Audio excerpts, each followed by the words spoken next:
Marami pa rin ang may hangover sa pagkapanalo ng ating Chinite princess at multimedia idol superstar, na si Kim Chiu, sa kakatapos na Seoul International Drama Awards 2024.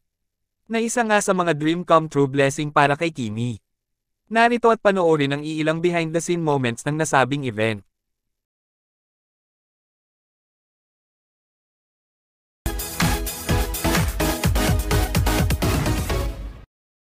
Best Actress. Hello? Best Actress. Tatapilok pa! Hello? Ganda ng date ko. 안녕하세요. 예, 안녕하세요. Ako si Kuya. Kuya driver, masyado siya magalang. Oo, magalang. 감사합니다. Ah, you speaking Korean? Yes. Ah, Yun lang pala. Just a little. Only two. Only 2 words. ah. Good luck. Congratulations, Kimi. Nakabahan ako. It's the kimchi. Grabe ka na, talaga. Ibang leveling ka na. Tsaka lang.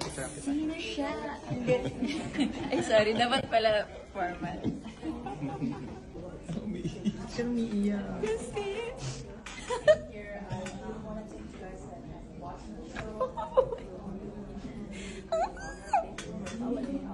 I love you all so much. Thank you for making this moment possible. Thank you. May monitor. Nakakasyala. Hindi dadalhin niya.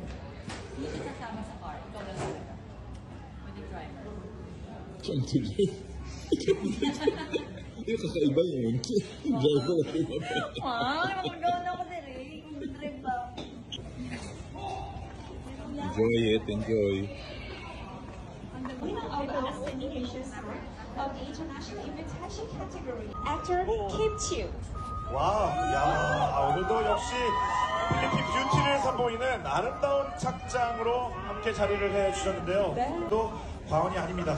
가수와 또 배우로서 활약하고 계신 김치우님은 드라마 Picture of our charming acting and a dramatic. 저 포토월을 마음껏 즐기고 계세요. 네, 무대 앞쪽으로 모셔서. Thank you very much.